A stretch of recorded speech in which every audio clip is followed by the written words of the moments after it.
Hey, I am so excited. We have the incredible Mayor Lyles here from North Carolina. And North Carolina, talk about a thriving place. Oh my goodness. It's incredible. And I would say Charlotte, by the way, not the mayor of Charlotte, North Carolina. And Charlotte itself within North Carolina is thriving as one of the fastest, if not the fastest growing of all the cities. During a time which, I would think is a more challenging time, Mayor, in North Carolina, let alone in Charlotte, of keeping what number one is most important, our peace and health, and of course our economy. And you seem to have been balancing these three things better than most, if not every mayor that I've talked to, and we've had several on the different shows that we've had. Um, I'm just blown away. With all that's going on, I want to ask, could you ever have imagined in your life of civil service, of being, someone who is giving back to everybody, that you would be faced with so many different, huge challenges in one year? I don't think that there's any way in the world anyone could have imagined that we'd be going through a pandemic, that we would have the loss of our vibrant economy, but at the same time continue to grow. It has been fascinating to watch our city, the fifth fastest growing city in the country, but at the same time to lose completely all of our small businesses, to worry about people losing their homes. So it is kind of a juxtaposition that we have to have constantly to say, not just thinking about what's today, but thinking about what's tomorrow.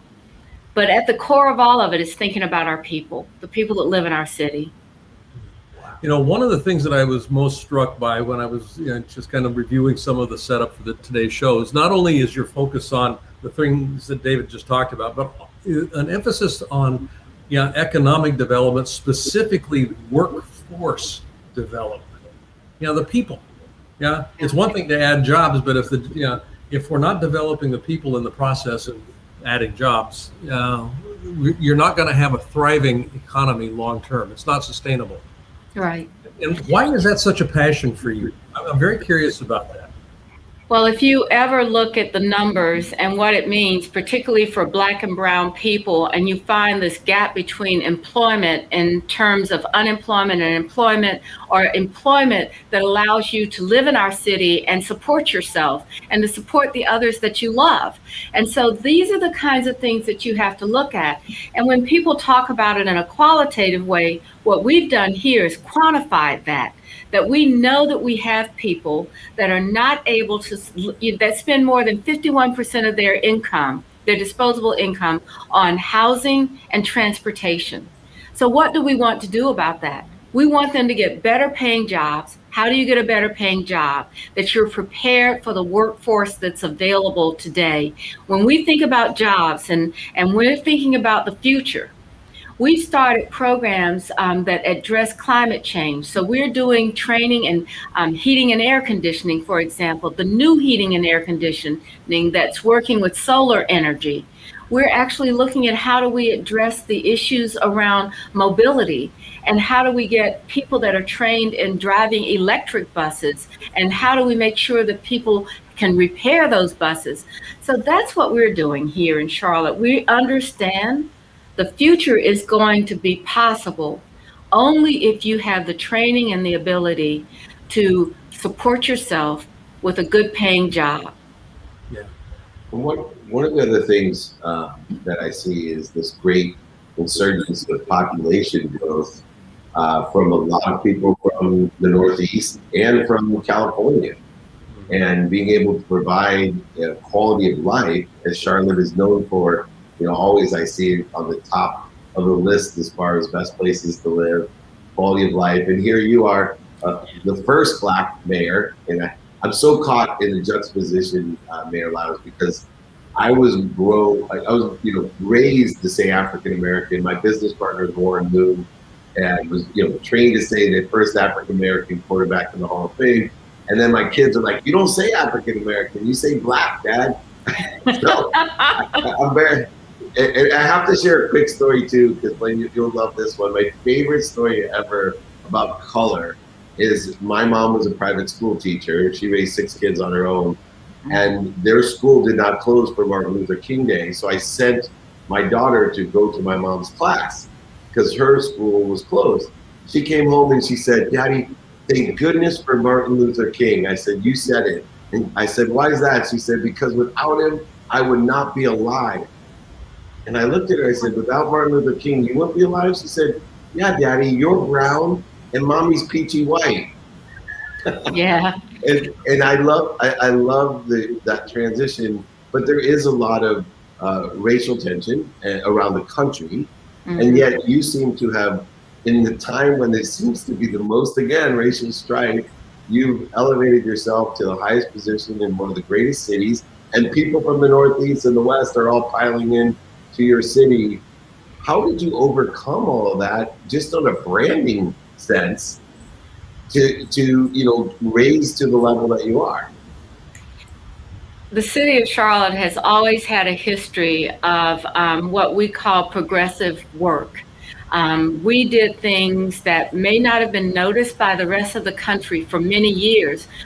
We've had affordable housing programs for now almost 15 years, when government was very reluctant to get into that business. And we're now investing $50 million every other year.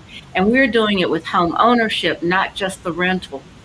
We actually do think considerably about the practices that we have to make sure that people want to live here. And quality of life is everything. I always say that, if you want to have a great city, you have to have a group of from every walk of life, and that they all need to have a decent place to live, a good paying job, and the ability to move back and forth between those job and home. And that when we talk about a great place to live, it doesn't mean that you have to be rich, but you should be safe. You should have a tree canopy. You should have sidewalks so that you can walk. There should be a bike lane. And we're constantly thinking strategically about how to do that. We're very fortunate in this town to be able to say that we have a AAA rating for our bonds and what we do. And that's because we plan financially and we plan strategically for the future. I'm fond of saying, and David's heard me say this ad nauseum, that the purpose of business is not to make a profit. The purpose of business is to uplift the experience of being alive on this planet. And that, I think, is also the purpose of government. In a shorthand way, uplift the experience, the qualitative experience of being alive. Do things and have policies in place that facilitate that. And where I'm going with this is, 51% of disposable income goes to housing and transportation. I know that President Biden has got on the docket right now a minimum wage, $15. And I'm living up here in Seattle, and when that was first posited up here, there was all kinds of angst around this thing, particularly on the restaurateur side.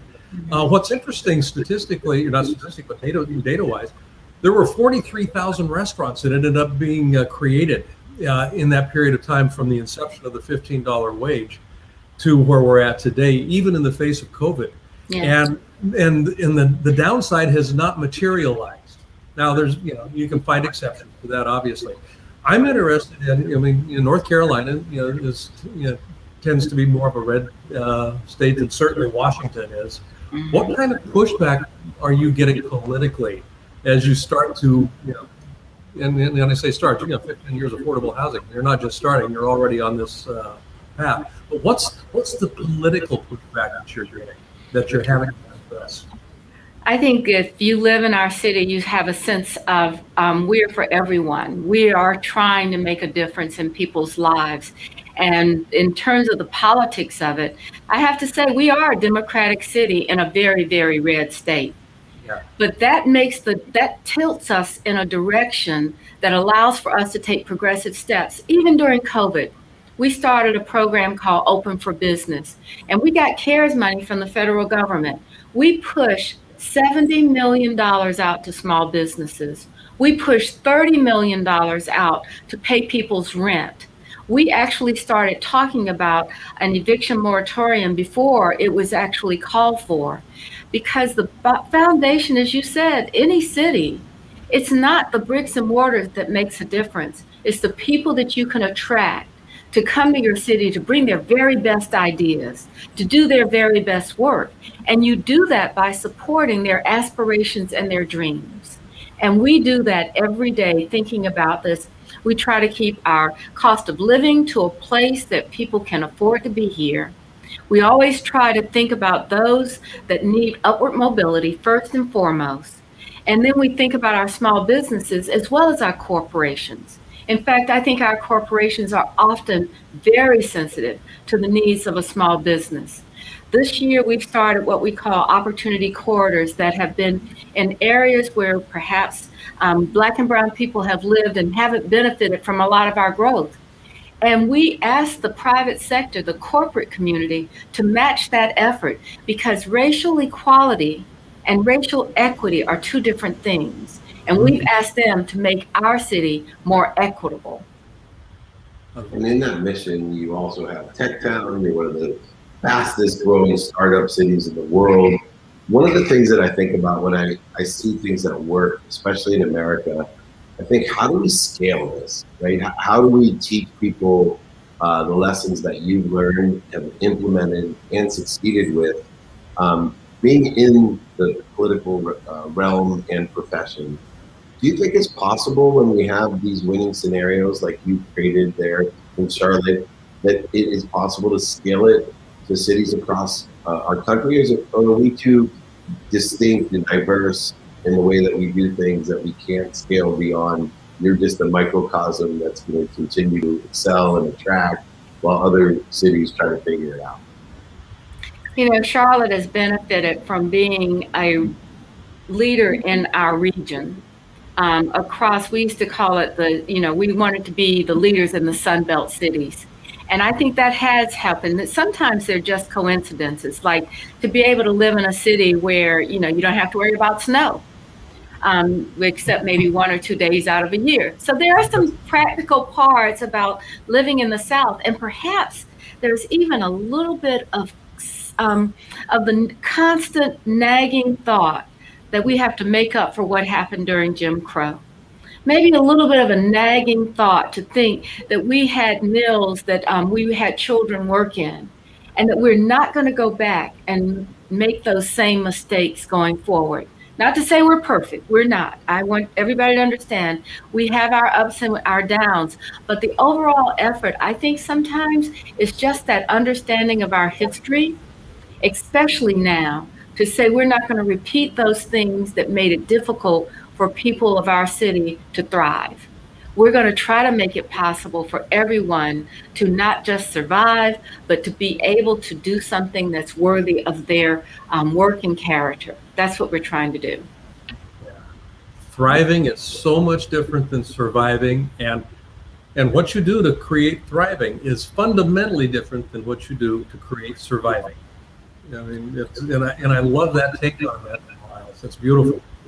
Well, I have my last question there for you. I'm a fairly good salesperson, but if you ever decide to run for president, can I be your campaign manager?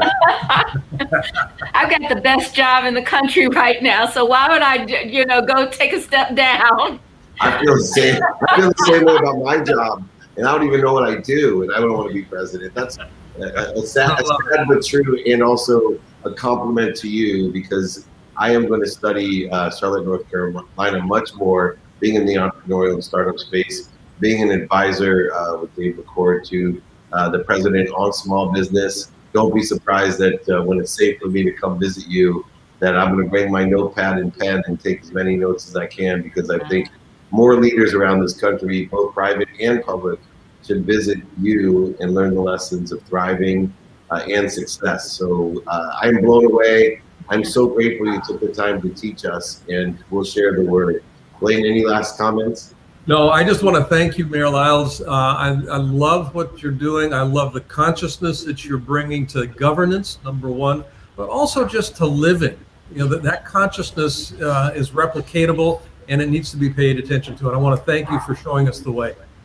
Thank you so much for having me. I owe a lot to this community, and every day I come into the office and I think, how do I make this better? And I make it better by thinking about everyone that lives here, and that's what we're going to always do.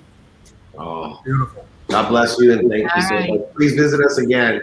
Okay, thank you so much for having me. You're incredible. Thank you. You guys, I appreciate you so. All right. Awesome. Thank you.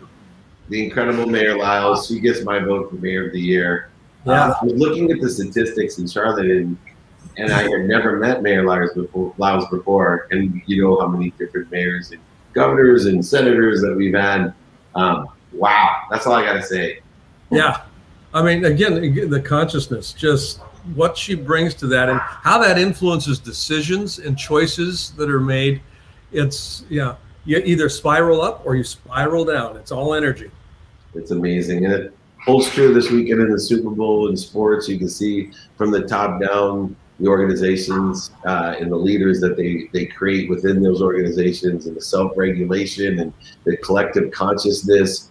I feel so warm that it can actually happen in the city as well. Which the corporate stories, the startup stories, the equity that exists, not the equality, but the equity. And in the most challenging time, you're a little bit older than me. I can't think of a more, it is like the three-headed dragon out there, and she's able to prove that, one particle of light overcomes a ton of particles of darkness. And absolutely. I'd hate to be Ravi coming in after that, but we'll let him come in anyway. I feel bad for him. My man, Ravi. Hey, how's it going? Going well. Lovely to see you here. Lovely to see you as well. I was looking just forward to seeing you next Saturday too. I'm sorry? Well, wait, I'll let you introduce Ravi, since you obviously know our famous author, speaker, and the MentorCloud's unbelievable entrepreneur, but I'll let you introduce him. Yeah, I had Ravi on my podcast, Soul of Business, about a month ago, and I absolutely fell in love with this man. Truly. His mission in life, and I'll just kind of back up the truck here a little bit. He has got one of the most diversified backgrounds of anybody that you're ever going to meet. Fluid mechanics, he's a Ph.D. I mean, it's crazy what he's accomplished. And where his focus is right now is on mentoring, which is and he's got a fascinating take on mentoring. And as well as, you've got a billion person goal. Yeah, Ravi's looking to mentor 100 million people on this planet. And that's where we're heading with this. And this is one of the reasons I wanted to have him on the show, is to talk about MentorCloud. He's got a phenomenal platform for developing and actually working with mentors. So, Ravi Gundlapalli, welcome. Thank you, Blaine. That was very, very generous and very kind of you. I don't know if I told you, even before I got my Ph.D. in fluid mechanics, in my undergraduate, I studied ship building. Yep. So I even dabbled with ships and a little bit with submarines too. So it's been the most amazing thing to happen. I've been given the opportunity to learn new things, but I am the common element in all of them, and my mission to help people, my mission to connect people, remains the same. Whatever I'm studying, whatever I'm doing, the underlying theme is that. Yeah. It's interesting, shipbuilding, fluid design, or fluid dynamics, submarines, you've got a bow wake, and bow wake is typically an indication of how much resistance there is in moving through the water. And I've got, just in my conversation with you earlier, I was struck by how you've taken the concept of resistance. These are my words for it here, but taking the concept of resistance and saying, how can I minimize, how can I buffer that? And mentoring seems to be one of the most effective ways towards buffering resistance in life as I start to grow myself professionally as well as personally. I'd like you to just connect the dots there, if you would, because they seem like disparate areas, but they actually do collapse on top of each other in a very interesting way. Absolutely. Like I said, I'm still the same in all of this, right? From ships to submarines to studying ocean surfaces, to designing hybrid vehicles, to designing supply chains for the high-tech companies, and even working on the 787 Dreamliner supply chain in Seattle. So I've done it all. including launching a company for helping high school students. I have taught SAT, mathematics, calculus and stuff like that. But where the dots get connected is really in my belief that the world has enough resources. We just do a very poor job of an effective distribution of those resources, whether it is oil, whether it is water, whether it is books, whether it is education or human wisdom. So the resource that I am after is the human wisdom. There is plenty of it. People like yourself and David, nice to meet you, and all the wonderful people around the world I've had a chance to meet. They all have this incredible, amount of wisdom that they have gained, during their own experience in life. Now, all that wisdom is sort of remaining underutilized to the most degree. I mean, some of them are involved in writing books, some of them are involved in actual mentoring interactions, but many of them don't know exactly what to do with that wisdom. And so I said, coming with the fluid mechanics perspective, I said, hey, this wisdom has to flow. When you leave anything in a jar for a long time, it can start to get spoiled. It can start to get aged, except wine, I guess, but everything else becomes old. So I said this wisdom has to flow, and for anything to flow, we have to remove all the constraints, all the resistances, like you correctly said. And the constraints between human wisdom, or constraints for human wisdom to flow, is where are these people holding this immense amounts of wisdom? We need to identify them. Okay, I have people who are doctors, engineers, scientists, even people who actually worked on space shuttle with immense wisdom. But then who needs that wisdom? So I need to go figure out who are those people who need it, and then how do we bring them effectively? If one of them could be in Sydney, Australia, who has a wisdom on a particular technology or a particular domain, and the person who needs that wisdom now may be sitting in Spain or even in the United States, how do I bring them together? And then how do I give them tools that they don't have to search? That, okay, how are you going to communicate? Is it Skype? Is it WhatsApp? Is it this, that? So I kind of looked at all the constraints that are hurting from this human wisdom from actually flowing effectively. So that's how I came up on the idea of MentorCloud, is to ensure the human wisdom flows freely and effectively across borders. And I named the company, as a cloud, because most people think, oh, is it a cloud software? But I actually was looking at a real cloud when I came up on the idea, because a real cloud is a collection of droplets of water. And I said, what if I create a collection of minds? And a real cloud has no boundaries. So I said, what if this collection of minds also has no boundaries, where people can learn from anywhere in the world? That's how the dots are connected, Blaine. One of the things that really excites me about what you're doing, Ravi, is that you are aggregating a collective consciousness that already exists. You're taking ideas and wisdom that already exists. And I'm trying to teach people, myself, on my mission to empower over 1 billion people, the tools and techniques to clear the way to what already exists. And we make things difficult. Like you said, there's so many interferences, voids, shortages, obstacles in the construct of what we should be in the flow, and not just the flow of accessing that information, but allowing it to come through us with appreciation, meaning adding our own value and giving it away to others. And the imagery of a cloud is perfect to help teach people. But with your background, the pragmatic scientific background, what are some of those tools and techniques that we can use to not only access wisdom, but allow ourselves to share with our appreciation the wisdom to others in a mentoring context? Yeah, absolutely. Thank you, David. So some of the tools are, first is about discovery. The first thing that I had to do when I started MentorCloud was find a way to ask people the right questions. So creating the mentor profiles, as well as the mentee or the learner profiles, was the first step to really understand exactly what they bring to the world. And for the mentee side, really what is it that can truly move the needle. So first is being able to have a very conversational profile, and next comes the matching engine. So when you're trying to change the world with a mission of 100 million people, how do you match people? because traditionally people have matched manually. Somebody comes to me and I say, hey, you should talk to my friend who I went to school with, and then so most of the matching even today happens manually. And then came Match.com when it comes to personal relationships.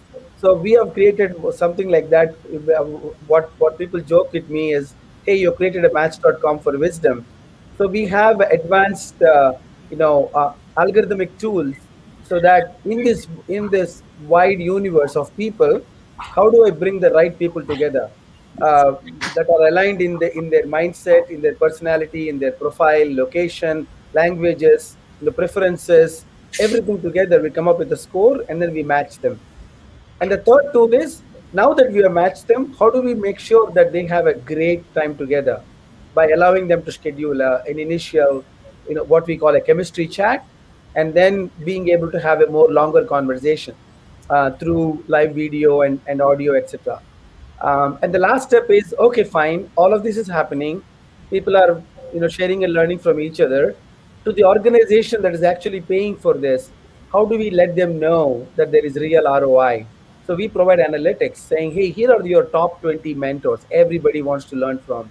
Here are the top 20 superstars that are reaching across the aisle and trying to learn from finance, from marketing, from sales. You got to keep an eye on these people because these are your future leaders.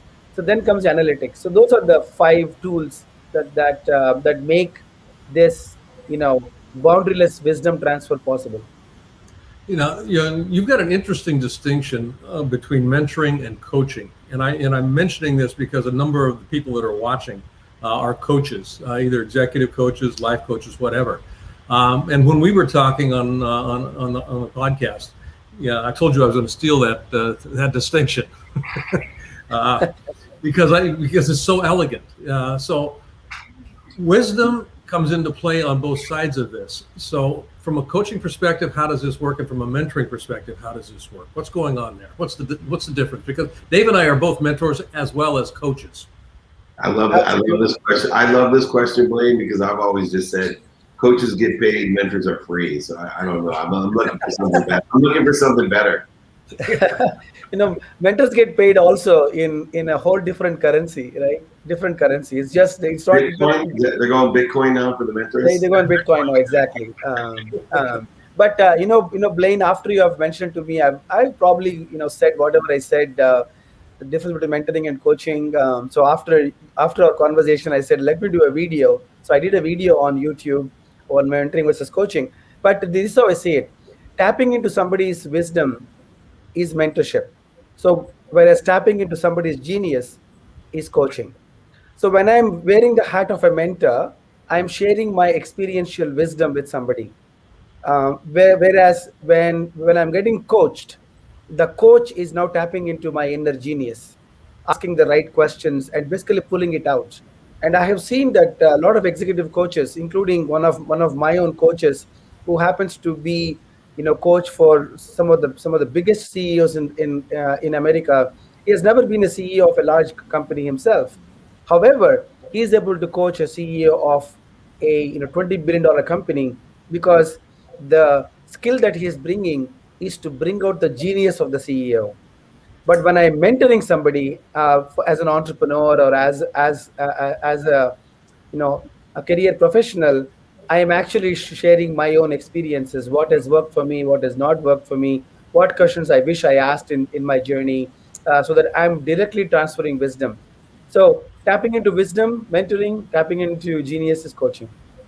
Yeah, I think also just tapping in, but for the other person, it's almost inspiration and motivation in a coach as well, where it's more sharing and connectivity of a mentor. That's genius itself. So you must be an extraordinary coach, Blaine, to bring this all out of Ravi here on office hours. So Blaine is my mentor and your coach because he brought out your genius, and I just suck up all his wisdom and benefit from it. So we got the perfect scenario to show the difference, right? Ravi, thank you so much. Where can people find MentorCloud? Yeah, people can go to MentorCloud.com to learn about our company, our mission. We are on a mission to impact 100 million people in the world. And I also have my own site. It's ravigundlapalli.com where I post and stuff. So mentorcloud.com or ravigundlapalli.com. But thank you so much for having me on your show. And, Blaine, I have not forgotten our conversation. It was very inspiring. And your books, your workbook are both amazing. So we're going to do more together. Absolutely. I'm looking forward to getting together with you this Saturday on the Metal Show. Absolutely. Yes. I'll see you again soon in less than 48 hours. Yes. Excellent. Okay, Ravi. Thank you for joining us. All right. Thank you so much for having me on your show. You bet. Thank you. Awesome. Good guy. Good guy. I mean, he's got a heart of gold. Learn.blainebartlett.com if you want some serious mentorship. That's the leadership mindset mastermind mentorship. You can suck Blaine of extraordinary wisdom, years of wisdom, experience, dummy tax, situational knowledge, and kindness all balled up into genius. And he can also be a coach and bring out your genius. Speaking of geniuses, we got a book. We got TMH coming on here. That's Thomas Michael Hogg. He is the founder and managing director of TMH Consulting and Investing Group. I hope you've been listening, because if I were you, I'd be extremely nervous, Thomas, because this show's been on fire. We had Mayor Lyles from Charlotte. We had the incredible genius of MentorCloud, Ravi, and now we're going to the pragmatic world of 7 proven best practices and getting into how exactly we can strengthen that vision and fulfilling our pursuit, it looks like. Welcome to Office Hours. Hey, David. Thanks a lot. Thanks for having me on the show. Absolutely. Well, it's a perfect blend, I think. And we always, Blaine and I, after we have our guests, we do our takeaways for the day and we put things into context. And I can already see how perfectly blended you are with the other guests that we have. You really are a blueprint type of person. And, utilizing, I think, a more pragmatic way to effectuate what we've been talking about all day of transforming our business and our mindset and expansion and growth and acceleration during right now what's accelerated change and challenging times. What are some of the topics that you are, in that blueprint, your published book? What are some of the topics that you see are most useful today in a pragmatic way to create a blueprint for what we're trying to do? Actually, it's about 7 best practices from German companies. So there is a few very rare literature about the German business model. So as I am from Germany and as we know a lot of successful German brands, and we know about the big brands, we know about all the automotive car makers, BMW, Porsche, Mercedes, and so it is really interesting that not only the big companies in Germany, but the small and medium-sized businesses, the SMEs, are really the backbone of the German economy. And there is a really interesting fact that there are 1,500 German niche market leaders. There is no other country in the world who has as many niche market players. So obviously they are in engineering, they are in the automotive sector, but also in many other sectors. So I tried to conclude, or having a synthesis about, okay, what are these key practices? And then there obviously we talk about quality, and there is a quality mindset in this German business model. So when we talk about quality, and when I worked at Adidas 15 years ago, when I walked in the research and development center, they told me, hey, you can see here the standards that our competitors are meeting. So they are going for 100%. And the FIFA, the international federation, to prove and certify our products, they are also at 100. But here in our R&D center, we go for 150. And it was so amazing for me how they tested the for instance, soccer balls on a really, really high quality standard. And in Germany, we kind of have this heritage on quality, where 100 of years ago that we founded a lot of association for quality and for certifications. There are a lot of certifications, German certification in different industries. So this is really, I guess, one of the most important things in my book, and also to share with you, to say, okay, when you are looking and when you really are striving for the highest quality in your niche, you kind of you're getting a natural international demand, and this is the key success, especially for German brands leading their markets, because of the high quality driving demand internationally. Even so, these are family businesses and small businesses with this high focus on quality. They are really successful. You've identified in your book 5 core strategies of highly successful CEOs in that space, and I'm acknowledge right up front I haven't read the book, but I'm intrigued with the fact that you were able to distill that cross section of experience down to 5 distinct strategies. What are they, and how do they serve across such a varied market sector? I mean, they're connected. When we talk about the 5, I mean, we talk about quality, we talk about the niche management focus, we talk about obviously innovation, we talk about exports. I mean, having an international footprint, and then we talk also about, I mean, to having a finance and strategy plan, and to wrap things up. So these are the 5 natural steps we explain there, and somehow they are connected. When we talk about quality, we talk somehow also about the German innovation, and when we talk about innovations, again, we are talking about the different niches, really specialized innovations. And when nowadays we talk about Pfizer, and when we talk about the vaccines, we talk about BioNTech, because BioNTech was this German company, the first company coming out of this family business, obviously backed up by venture capital of big companies and investors. But there you find this quality approach. Then you find this focus on innovation, and not only on innovation, on practical innovation. So innovation and quality, these are, as you can call it, so obvious business terms. But when you're going deep inside there, and when you see there is a mindset behind there, and when you see it's not only a mindset, there is a process, there is a planning, a process for planning innovation and for planning quality. There are really interesting secrets that not only big companies can apply and should apply, also small and medium-sized and family businesses. Thomas, I think one of the things that I've learned in analyzing the space that you're in, because of the availability and accessibility of a mass market to small and medium-sized businesses around the world, that quality, and this is true, and I coach and mentor, now that I know the difference, I coach and mentor small and mid-sized businesses about the importance of the size of the community and the quality of your content.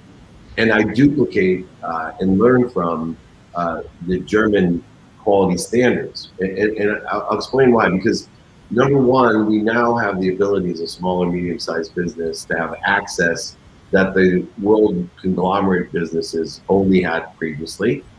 2, there is a widening of the gap in the economic aspect of consumers. And so I would rather play in the quality realm, where the advantage of quality is you always have the distinction of perceived value, right? And when you do the mass bottom line non-quality goods, which, look, there's definitely a benefit if you want to go the Chinese quality route and sell 1 billion items at a penny a piece of profit. But, look at appliances, biotech, engineering of all sorts beyond automobile.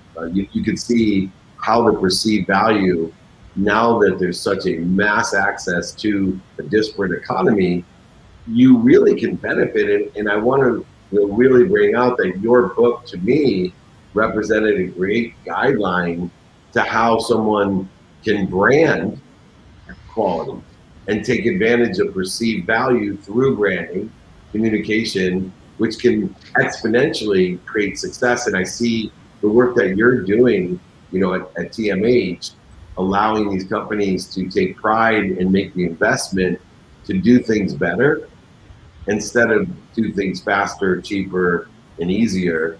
And in the long run, you will sustain the business as well, as you have proven with the automobile industry and with the appliance industry, the sustainability and the thriving, as we suggested earlier with Mayor Lyles. When you get a Mercedes or a High-Air or some other brand, you get a free marketing plan with it because someone is bragging to other people, oh my God, have you seen this oven? This is amazing. Have you seen this car? Boy, if I haven't been bragged about German cars my entire life and owned a few myself and been a marketing person for, what you're talking about. Where do you see this going with small and medium-sized businesses to market and brand themselves and put the importance not only on the quality, but on the marketing and branding aspect? They now have way more access than they've ever had. Actually, we have done a lot of surveys and studies with company owners, and we are asking them actually what you mentioned right now. Which area of your business is the weakest? And they always answer us, and more than 50% says marketing and sales. So oftentimes the small and medium-sized businesses, they really do have a good product or a good service, but they do not invest enough in a marketing budget or in a sales and marketing budget. We talk about the marketing budget, we talk about the sales force, and then there we see when you compare them to big companies, the budgets are allocated on these areas, and there are resources, and there is a really a commercial plan and a commercial execution, and there the small and medium-sized businesses are lacking a lot. And then we talk about digital marketing. Obviously, we talk about e-commerce.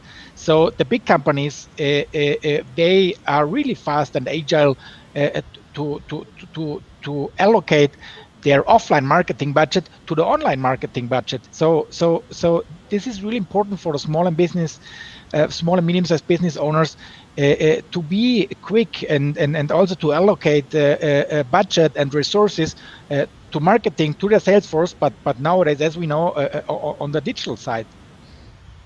That's interesting, because in my experience in working with small and mid-sized organizations, they typically don't have budget for that sort of thing, because everything is going towards either development or staffing. That's primarily where we're looking. And so or surviving, or just surviving, or just surviving. Yes. They're surviving. Yeah. They're targeting this spend in order for us to survive. And the idea here that I hear you speaking to, and I'd like you to talk about your 80-20 principle, because I think it's a little bit unique in this sense here. That focus on marketing / sales, and they are two different areas for sure. How much of that can be outsourced? Number one, and I've got my answer to that, but for a mid-sized company, that is something to be very seriously taking a look at, because you're not going to develop it in-house until you get to a certain size. So your 80-20 principle, how does that come into play with this marketing sales conundrum? I mean, at the end of the day, you have 80-20 channels. So you have to make some analysis to see, okay, in my sector, in my industry, and talking about B2B or B2C, there we can see, okay, what are the channels who are converting leads. So then you make analysis and you can see, okay, and then, I mean, you do not need a huge budget. You just have to do first a 80-20 analysis to say, okay, and the information is out there. I mean, you can say, okay, lead generation, when we talk about emailing, still is is really a good channel. Then we talk about social selling nowadays. We talk about LinkedIn, because I mean, many people and prospects are in home office now, so there are some of a lot of them digitally channels. So we have to see, okay, where are the leads coming from which channels? Not only ours, also from the competitors, and then you allocate some budget to the main channel, channels or the media. This is, I mean, where the 80-20 applies for marketing, for example. Mm-hmm. So getting the analytics straight. Yeah, exactly. It's always in the numbers. Well, and to take another German, it's always in the ball bearings. If you remember one of my favorite comedic movies, absolutely. Anyway, Thomas Michael Hogg, TMH Consulting. Where can people find you to get that extreme knowledge in not only your book, but also in the consulting side of things? I do really like to connect on LinkedIn. So there, I mean, my name, Thomas Michael Hogg. I have up to 20,000 connections there. I love this platform. So I guess that's the best way to interact with me. And of course, a little bit more about our book and services is on profitablegrowthstrategy.com. Love it. Well, we love to converse and do business on LinkedIn as well, as this show does very well on LinkedIn, thanks to the incredible intellect and wisdom of Blaine. Thomas Michael Hogg, thank you so much for joining us. Come back and visit. Thanks for all you do. We appreciate you. Danke, my friend. Bye. Bye. Cheers. Cheers. Cheers. All right. Good guy. Very smart. Wow. I think we had a lot of brain power on this show today. Yes. And heart. Brain power. Yeah, you and I both were in the right room today. Yeah, we were. I don't think we had enough time to tap into all the genius that was there, all the mentoring and coaching we could have received from all three of these phenomenal guests. All right, Blaine, tough and difficult as it may be, what do you think? What's your takeaway for today? The word is thrive. Thrive. Thrive. Charlotte, as a city in Maryland has done a phenomenal job, I think, of cracking the code in one way around what it means to address some of the major societal issues that we're facing today. And it has to do with the power of commerce, the power of the economy. And I love just where she comes from about, worker well-being. The workforce well-being, workforce development. We've got to have people that are uplifted, that are actually in a position not just to survive paycheck to paycheck, but actually in a position to thrive. And I know that that's what Ravi talks about too. I mean, his whole idea around genius, tapping with wisdom. His idea of being a center of distribution, one way or the other, the inflow or the outflow of wisdom. Tapping into the genius of somebody and pulling it out, or taking my wisdom and making it available. And then with Thomas, certainly, I mean, you've got these niche market players that are leading in their industries. How do they thrive? How do they how do they uplift? How do they look up long enough to recognize that there's a way to thrive here? And he's got a modality that can address that. And it requires a shift in mindset in order to access that. And so, each of them talk about a thriving mindset as opposed to a surviving mindset. Yeah, I'm just perplexed trying to think of, there's so many great takeaways, and I want to go from the mentoring versus coaching one, which obviously resonated with me so well. But I do love him. Yeah, I'm looking at Thomas's book title, which is Profitable Growth Strategies Practices. And I think, from that, I think it's so important that profitability tied to growth in all aspects. It's something that you can qualitatively, we were talking about perceived value, and I was talking about the emotional equity and equality that exists in Charlotte. And Ravi, obviously, in so many different ways, as a MentorCloud, very, very woo-woo and in some respect very spiritual and energetic, but in the end, the greatest, highest vibration of expression, these three geniuses that were on here that look at things differently, in the end, they create profitable growth strategy. And in the end, I think Mayor Lyles said it best, and I love simplicity. Well, what people really care about is, they don't need to be rich. They need to have a quality of life, which includes a place to live, a community to feel safe in, a place to work, and a means to get to work and home, to those places. Mm-hmm. And in order to do so, you need a profitable growth strategy that includes all people. And I think all three of our guests have a great tool and technique, all different in their way and approach to create just a quality of living, place to live, a place to work, and a way to get back and forth, and to create a community that we all can be kind to one another. So I loved it. This is one of my favorite ones. I think just three completely different personalities. Yeah, boy. But just shows you all with the exact same intention, the same intention that you and I have as compassionate capitalists, to make a lot of money, help a lot of people, and have a lot of fun. Yeah. All right, my friend. Go. Toss you the Lombardi Trophy here. Hey, thank you, Tom. That was a good throw. You reminded me of being, when I was around, a lot of celebrations, obviously working at the sports world.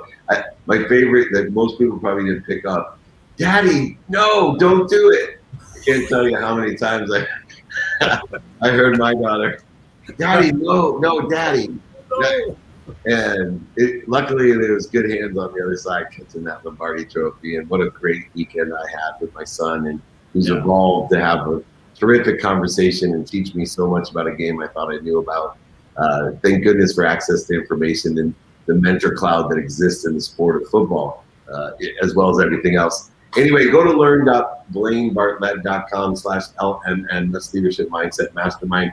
He is my mentor, and I found out he's also my coach. So that's pretty cool. And it doesn't distinguish whether you have to pay or not pay. I always distinguish the two. Thank you, Blaine. We will see you. And I guess you're doing something with the Metal Group on Saturday. Yep. Ravi's speaking on Saturday, and then next month I'm doing a half day with them on compassionate capitalism. And I'm also doing, I'm a featured speaker at Global Podfest. Oh, very cool. We're working on a Guinness World Record. We've already got the numbers. It's the largest attended Podfest ever held.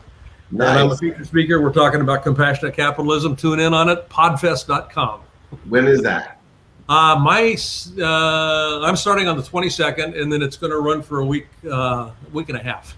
Awesome. Well, we've got speakers, all kinds of podcast speakers. So very cool. It's going to be awesome. Yeah, that is awesome. Thank you so much, my friend. I will see you very soon. Magic. All right, everyone. That makes it tomorrow's training. First of all, I start at 6 a.m. on Clubhouse, the Breakfast of Champions show. Trent Shelton and I are going to start that sucker off. Come and join us, David at dmeltzer.com for all my books, guys, exercise. Download the playbook, like it, share it. All the millionaires, billionaires, entrepreneurs, the great minds like Blaine Bartlett on there, beyond athletes, celebrities, entertainers, and all of my trainings. So just download the playbook. It's on every platform featured: Spotify, Entrepreneur, Google Play, iTunes. You got it. Just download it. Text me if you want to join my community, 949-298-2905. Tomorrow's training at 11 a.m., by the way, is on Ask and Attract. We're going to get deeper into a dive of the laws that go beyond the law of attraction, the law of asking included in that as well. Most importantly, everyone, you know it, be kind to your future self and do good deeds. We'll see you tomorrow.